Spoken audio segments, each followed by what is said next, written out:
বাবা বলছেন গুরু আর শিষ্য সম্পর্কে বলতে কি বাবা বলছেন ওখানে যে গুরুর ইচ্ছে আর সাধকের ইচ্ছে, ভালো করে জিনিসটা মনে রাখবেন, গুরুর ইচ্ছে আর সাধকের ইচ্ছে এই দুটো যদি এক হয়ে যায় তাহলে সাধকের জীবন তরে যাবে। কি বললেন? গুরুর ইচ্ছে আর সাধকের ইচ্ছে যদি এক হয়ে গেল সাধকের জীবন মানে মুক্তি মুখে পেয়ে যাবে সে।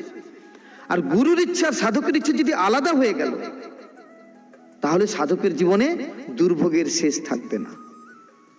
কথাটা খুব ডেঞ্জারাস কথা না? তা এখন প্রশ্ন, বাবা এইটুকু বলে ছেড়ে দিয়েছেন, আমি সেইখান থেকে তুলি কথাটাকে আপনাদের কাছে।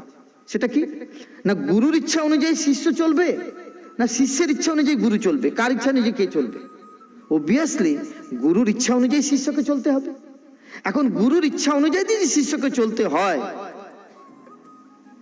তাহলে শিষ্যকে তাহলে বুঝতে হবে গুরু কি বলছে, ঠিক না? তাহলে শিষ্যকে, সেই হচ্ছে ভালো শিষ্য, বেস্ট শিষ্য, যে বুঝতে পারে যে গুরু কি বলছে। তো আমি আগেই বললাম যে বিভিন্ন আধারকে তিনি ব্যবহার করেন। আজকে যদি সোনা এসে আমাকে বলে দাদা এইটা মনে হয় আপনি একটু দেখবেন তো দাদা, এই দিকটা একটু, তখন আমি বললাম তুই এত বড় কথা বলিস, তুই দুদিনের বাচ্চা, তোকে আমি এইটুকু দেখেছি, তুই আমাকে জ্ঞান দিতে এসেছিস, হয়ে গেল আমার 12টা বেজে গেল। কিন্তু আমি যদি আত্মবিশ্লেষণ করে দেখি যে হ্যাঁ ও তো হয়তো ঠিকই, তো আমার এই ভুলটা তো আছে, ওকে ওর মাধ্যমে হয়তো বাবা আমাকে বলছে, বাস আমার কিন্তু সাধনার প্রগতি হয়ে গেল। কি আমি জিনিসটা বোঝাতে পারছি? তখন এইটা কিন্তু মনে রাখতে হবে। সেই জন্য বাবার একটা শব্দ আছে দেখবেন, গুরু কার্য, শব্দটা লিখুন, গুরু কার্য লিখে রাখুন।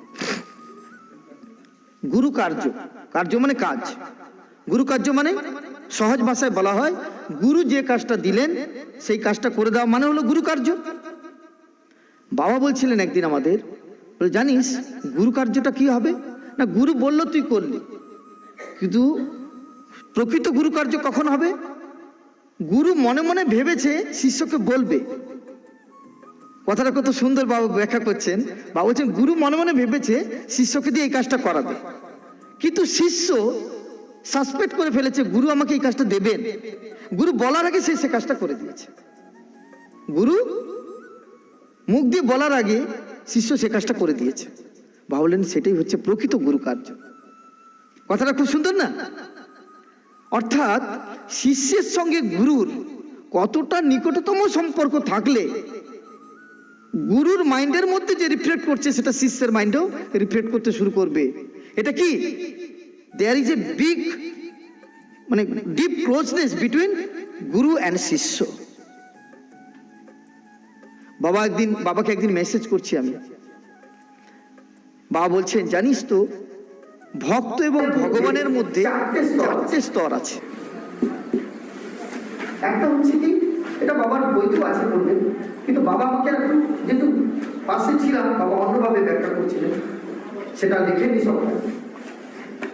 যেমন বাবা বলছেন যে যেমন আছে যে একটা হচ্ছে দাস্য ভাব, গুরু শিষ্যের সম্পর্ক। এই দাস্য ভাবে কি হচ্ছে যে তুমি ভগবান, আমি তোমার কৃত দাস। বাবা বলেন সবচেয়ে নিকৃষ্ট ভাব। সাধক কখনো তার কাছে পৌঁছতে পারবে, এত নিজের মনকে এত হেতু করে রেখেছে, সাধক পৌঁছতে কোনোদিন পাবে ভগবানের কাছে। তারপরে হচ্ছে কি সখা, সখা ভাবে, সখা সখা অর্জুন আর কৃষ্ণ সখা বন্ধু। প্রথম বললাম দাস্য, কৃত দাস বলি না, ওই দাস্য। দেন হচ্ছে সখা বন্ধু, সেও বন্ধুর সঙ্গে সব কথা বলা যায় না, বিনিময় করা যায়। তার থেকে নিকৃষ্ট ভাব হচ্ছে বাৎসল্য ভাব, তিনি পিতা আমি তার সন্তান, যেটা আপনারা ভেবে জেনারেলি, ঠিক না? তিনি আমার পিতা, আমি তার সন্তান। বলছে পিতা এবং সন্তানের মধ্যেও ক্লোজনেস ডিপ থাকে না। সব কথাটা বলা যায়, হ্যাঁ? মনের সব দুঃখটা শেয়ার করা যায় পিতার সঙ্গে, বলছে সেখানেও দেওয়া যায়। তাই শ্রেষ্ঠ ভাবটা কি? বলছে মধুর ভাব বা রাধা, মধুর ভাব বা রাধা ভাব, যেখানে বাবা বলছে there is no inseparable entity, অভিন্ন সত্তা হয়ে যায়।